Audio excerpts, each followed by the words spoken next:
Guys, do you hear me? Brodie, do you hear me? Now we do. Hey, Steve. Sorry, I didn't hear anybody call on me, actually. I just saw that I'm unmuted. Sorry about that. So, Brodie, just with 10 games to go, how would you evaluate the way this season's gone so far and how you think you guys are positioned to make a stretch around here? Well, the first part, Steve, I think the year has been challenging on many levels. Not to mention, how we started in spring training, the shutdown that everyone had, and then the start back up of summer camp and trying to get everybody prepared to compete for this season. But I think our guys have competed well. It hasn't been easy. We've had a fair amount of adversity, not only in terms of the roster, but also the performances. And we find ourselves now in a position that we'd hope to be better than. But, here we are with 10 games to go, as you said.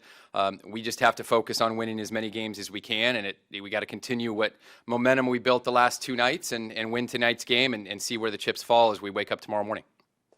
Brodie, you've been asked for a while now about a potential sale of the team, and you've always said that is something that didn't affect your day-to-day. Just curious, now that the organization has made an announcement of an agreement, has that changed at all for you? Does it affect you in any way currently that it didn't prior? So far, not on a day-to-day, Steve. At this point, obviously things are different now in that there has been an announcement. So I think there's enthusiasm and excitement for, obviously from my relationship with the Wilpon family and the Katz family, but also within the organization. I think this may present itself as a great opportunity for the club, and we'll look forward to seeing how that integrates as we go forward. The next question comes from Tony DeComo. Hey, Brodie. Have you had any interactions with Steve Cohen? And, kind of following up on what Steve just asked, going forward here as we get into the offseason, are you under any limitations in what you can do while this transition process is taking place? Yep. Tony, how are you? I think from our communication, I did have a chance to sit down with Steve going back to last winter, and we had a chance to get to know each other a little bit and talk some ideas and philosophies. But as it relates to the off season going into it, I know there's still a few dots or I's to dot and T's to cross before it'll become official. But at this point, my collaboration is still amongst the senior leaders in my department, and then communication with Jeff and Fred, and then from there we'll sort of continue to go forward. But at this point, right now our transactions are focused on today and tonight and tomorrow to try to get us through this regular season. Just to follow up real quickly, what sort of curiosity? I think anyone in any industry, in any job, if their company gets bought, would have some sort of personal curiosity about their role going forward, about the company's role going forward. What is yours, given that this process is taking place? Yeah, I think there's opportunity here, and the Wilpons and the Katzes have put 40 years into this franchise, and when you see the passion that Fred has had going out to spring training every day, it's something that's inspired us all. Jeff's commitment and the labor of love that he's put into it, I also think is something that motivated all of us to go to work. I anticipate from things that I've heard about Steve and the success that he's had, and also my one-on-one interaction with him has been incredibly positive in the regards to how motivated he is to put this franchise in a continued course towards our goals of winning consistently. Thank you. Thanks, Tony. Next question is from Disha Dozar. So just to clarify on Tony's question, you haven't talked to Steve since the announcement became official? That's correct. Okay. And then just a separate topic, what do you see as Amin Rosario's role next year on the Mets? We haven't looked that far into next year, and I think that's true not just for Rosie, but it's our entire roster. We still feel like we're playing games that matter, and that includes tonight. He's starting at shortstop tonight.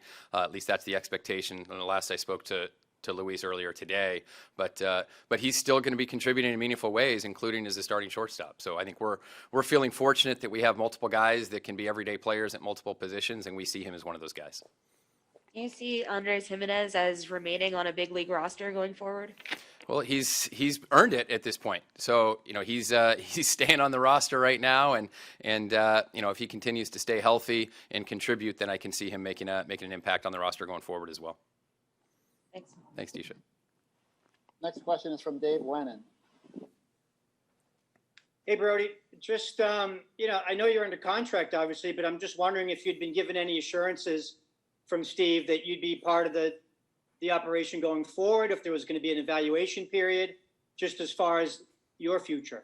Yeah, David, I haven't had those conversations with him, and I'll go back to one of the earlier questions. Is that my daily operation remains exactly the same. My communication with Jeff and Fred is consistent to the way it's always been. Our relationship has been as close as ever, and I haven't had any new discussions with Steve since last winter. But in terms of my own job security, I've said it many times. I don't think about that. I don't give it any thought, because my task is to win today. And beyond that, I thought a lot about a quote that has motivated me in the past, and I shared this quote to the team and the coaching staff. That Nelson Mandela said the words that I never lose. I either win or I learn. And I think that's the approach we want to take to our team. We want to take it today, and we're either going to win the game tonight or we're going to learn something that's going to give us a chance to win tomorrow. And Brodie, I know you spoke on this before, just as far as this team making the playoffs. You obviously took a lot of hits rotation-wise, but lineup-wise, the team has performed quite well, and even the bullpen has performed pretty well lately. I mean, how would you kind of evaluate your own performance and how this team has done and what they've managed to get to the brink of this year? Well, you highlighted it. We've had good performances from players that we expected to have those performances. We've had some nice breakout seasons from players.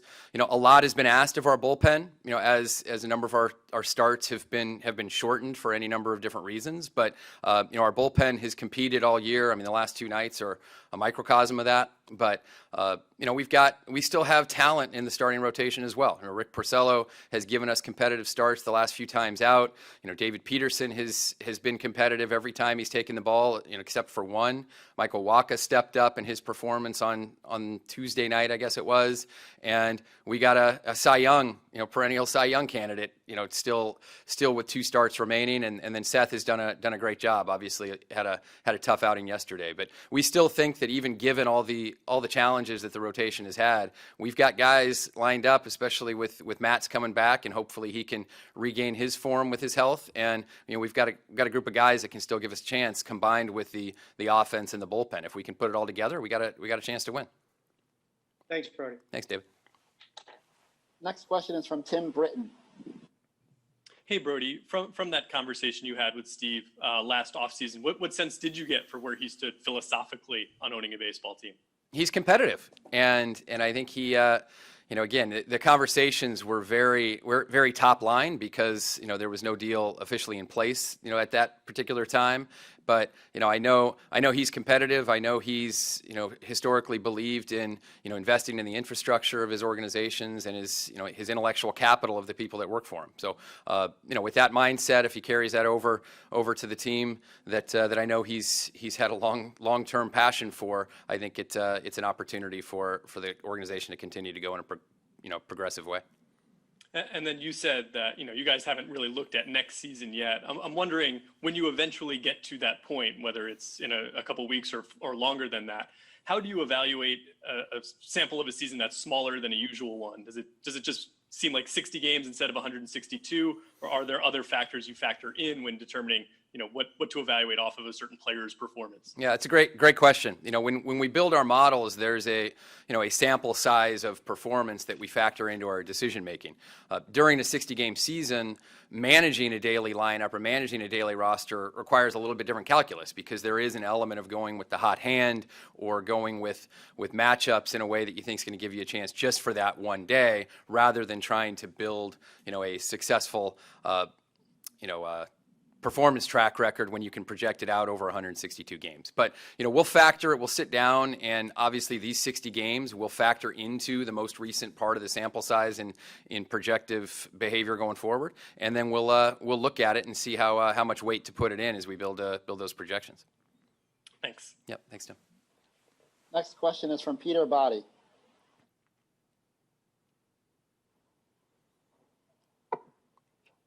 Brodie, hey, have there been any talks on an extension for Conforto? And what's your evaluation of the season that he's had, and what's the organization's feelings on his future with the team? Yeah, let's start with the last part of his performance. I mean, it's been an MVP type season, and I think we've had Dom Smith has had one of those too, and we've had a lot of guys with some spectacular performances. Michael's been consistent from the start of the season all the way up until even last night's game, and we've been impressed. He's an all-around player. He contributes with his glove. He's thrown better this year than I've ever seen him throw.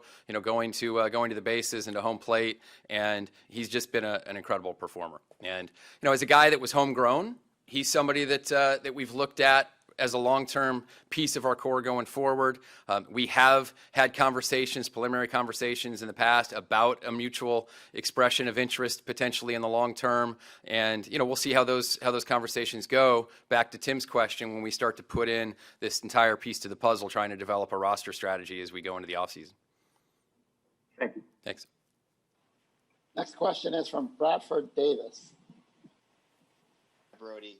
So a lot of people from finance backgrounds like Cohen's, especially something as like quant saturated as hedge funds and all that, have invested heavily in like analytics when they've moved into the world of sports. I'm curious if you guys have had any conversations on expanding, your use of like metrics, and data to build, I guess, a consistent championship caliber team. Yeah, Bradford, it's a little premature. I mean, we haven't talked about plans for expansion or particular investments in certain areas because, as I said, we haven't talked since the announcement was made this last week, and the conversations going back to the winter were much more top line rather than plans for particular investments if and when he were able to acquire the team. Right. Makes sense. And then another question, just Dom has obviously had an incredible year, and Alonso hasn't been as sharp as he was his rookie season, but is of course supremely talented. But there is what appears to be a logjam, especially given the lack of the DH, as far as we know in 2021.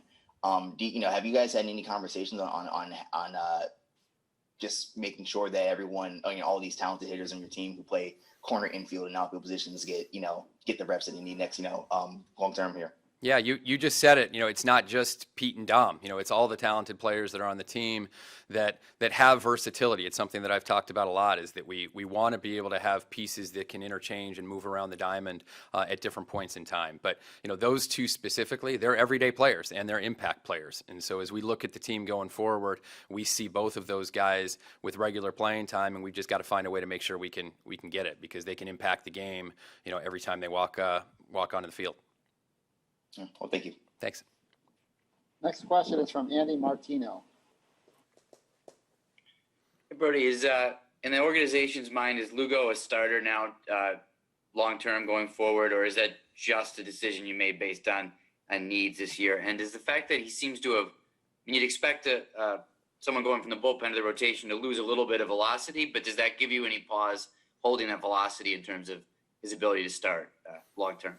Well, on the velocity piece, no concern there. I think Seth is a pitcher. He's always been a pitcher, and even when he was in the bullpen, you could see him fluctuate his, when he would go get 97 and when he would go throw, 90, and to try to keep the hitters off balance and, create movement and move locations. So from a velocity standpoint, no concern about him and his ability to hold it. As far as his role goes, we've said this for the last 2 years, that we see Seth Lugo as a guy who can be a starting pitcher. This year he is a starting pitcher. After performing well for us early in the year in the bullpen, he has both of those traits in his arsenal and in his ability. But as we look right now, we certainly hope he can make that next turn as a starting pitcher with us and be performing at the level he has earlier in the year. And then when we get to the off season, we'll have to look at the big puzzle and put it all together once we have a clearer picture on what our strategy will be. So it's premature to say that you'd go into the offseason with him kind of as one of your starting pitchers as you plan for next season. Yeah, I think it goes back to what I said to Disha's question about Rosario. Is right now, Seth is a member of our rotation, and we need him. And he's gonna take the ball on his next go through, and we're gonna need him to be at his best that night. But right now we got Steven Matz on the mound as the guy who's gonna start tonight, and then we'll take it day by day. But obviously Seth is somebody that we value and we think has tremendous talent, and the fact that we put him in the rotation this year validates some of the things we've said in the past. Thanks. Next question is from Tony DeComo. Hey, Brodie. Regarding Jed Lowrie, when you look back, from when you signed him over obviously everything that's happened over the past 2 years, is there anything you could have done differently or Jed could have done differently to avoid the situation in which he'll have ended his Mets tenure with 7 plate appearances? Yeah, I think that whenever a player comes to a new team or whenever a team makes an investment in a player, even a homegrown player, you don't know what the future is going to hold in terms of performance. And, I know Jed is a very hard worker. He's obviously talented, and we've seen that throughout the course of his career, and even we saw that in summer camp when he had the bat in his hand. So it's frustrating that he wasn't able to perform for his own goals. It was frustrating that he wasn't able to perform for us and our investment in him. And I know that, he could have helped us as a player. So when we look at someone who's had health issues, it's a matter of pulling all resources, looking at every angle, uncovering every stone, and trying to do everything we can to put in a position to play and to play as soon as possible. And that didn't happen this year. And hopefully for his sake, he can at some point, whether these injections put him on that path to returning to play, or whether whatever his decision making will be as he looks at his career going forward. I hope that he can get back to being the best player that he's been. And it was disappointing that we weren't able to do that together. So it sounds like kind of a no. You feel like you did overturn every stone and there wasn't really anything you could have done differently? Yeah, I think that when, there are, it's impossible to predict how a body's going to respond. I can tell you that, whether it's consultation with doctors, whether it was treatment options, whether it was trying to assess, diagnose, rehab, whatever it may be, I know that there was motivation for him to get on the field, and there was motivation for us to try to find any way to get him on the field for, not only last year, but also, of course, this year as well. Thank you. Thanks. Next question is from Ed Coleman. Hey, Brodie. I know it's 10 games left and difficult circumstances, shorten the season, all that, but I wonder if you can evaluate through 50 games what you think of Luis Rojas and the job he's done as manager. Yeah, I've gained even more respect and admiration for Luis through these 50 games and through summer camp than what I had in him previously with his career here with the Mets, and then also once we hired him last winter. But these are tremendously difficult circumstances, and I can't stress that enough. That what all of you are dealing with, and the new environments that you're forced to do your jobs under. It's been a challenge here, but he's handled it with dignity, with poise, with composure, and the area where I've been most impressed with him, separate from the X's and O's in his decision making, which I think has been very good, he's communicated with his players daily. There's not a time before or after a game that he hasn't talked about a player or talked to a player about his decision making, prior to making it. And even after a game, he's still a teacher. If a player makes a mistake in the game, he's willing to talk to him about it, and it's not to punish the player, it's to educate the player and put him in a situation where we can make that mistake, not make that mistake again. So his baseball IQ has always been strong. His communication skills have been applied to helping get the best out of all these players. And in a short season with as many good players as we have, he's had to have a lot of difficult conversations. But I've been very impressed with him, and could only have positive things to say about his future going forward. And I think he's going to continue to be a great manager tonight and hopefully these next 10 games. Thanks. Next question is from Wayne Randazzo. Brodie, with a season like this and the stops and starts and having a short season, how fairly can you evaluate players based on their performance, whether it's positive or negative? Yeah, I think that was a previous question, is that we have to factor in the blend of historical performance, evolution to how a player is performing now. I think, Dom Smith is a perfect example of that. Here's a guy that had a breakout season last year in a very difficult role. He's continued that evolution this year. So even though his sample size isn't as large as some people, the performance in the near term over the course of the last 150 games has been spectacular. So we have to weigh that heavily. On the flip side, someone who struggled or maybe underperformed in that short sample size, we have to put that in its proper context, and not over evaluate it, but also not dismiss it. Next question comes from Tim Britton. Hey, Brodie, I'm wondering if you can go back 2 months to when you guys in the front office and the field staff were discussing the possibility of carrying Andres Gimenez on your opening day roster, what those conversations were like, and how you envision this season going for him and how that compares to what he's actually done for you on the field. Yeah, well, if you go back to that decision making, and I think it's been consistent to what we have wanted to do here, is always make the commitment to ourselves and to this organization to put the best players on the field that we can, to have the best players on the roster.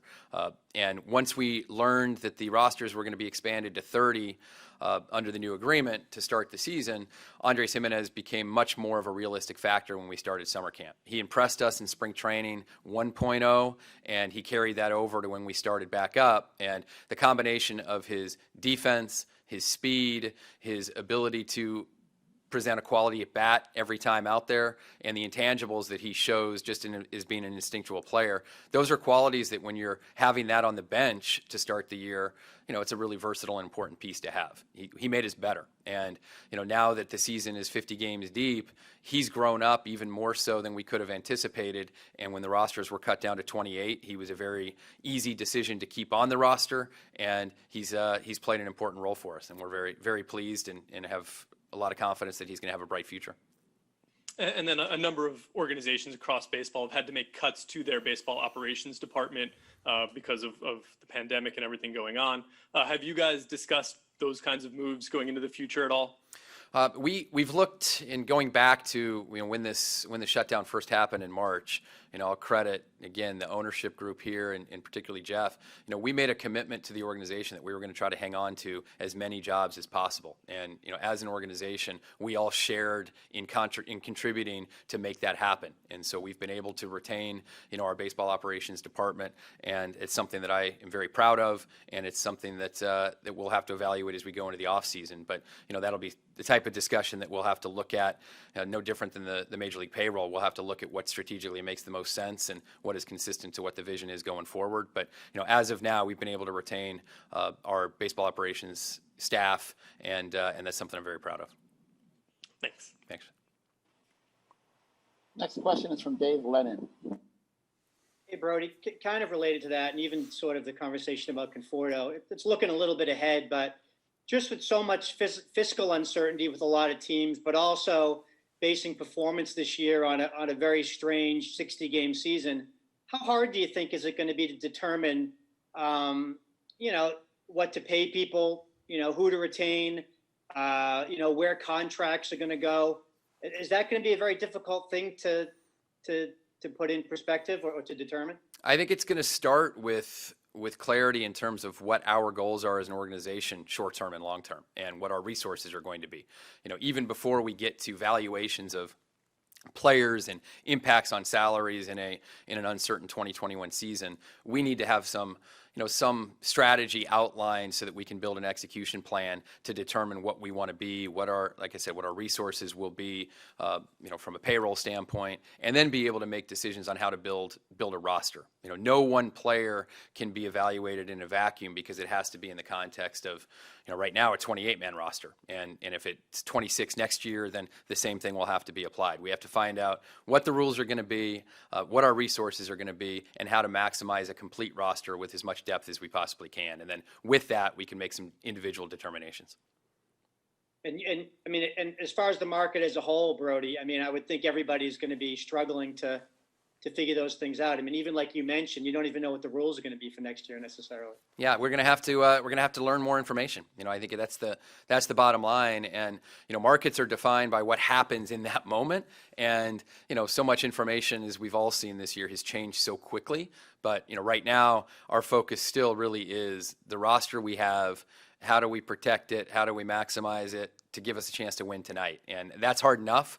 We'll get to the off season when the off season comes, and then as we get more information, we'll be able to make more tangible decisions. Thank you. Yeah, thanks, Dave. Brodie, thank you very much for your time this afternoon. All right, thanks everybody. Members of the media, please remain